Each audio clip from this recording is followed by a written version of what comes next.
اللهم اجعلنا من الشاكرين وادخلنا في رحمتك وأنت أرحم الراحمين واغفر لنا وأنت خير الغافرين.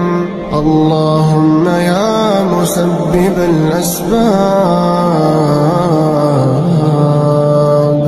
ويا فاتح الأبواب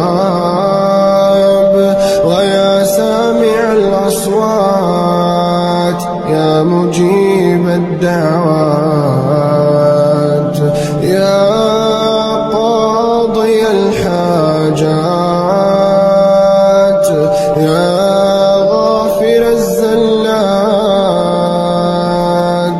اللهم لا تقتلنا بغضب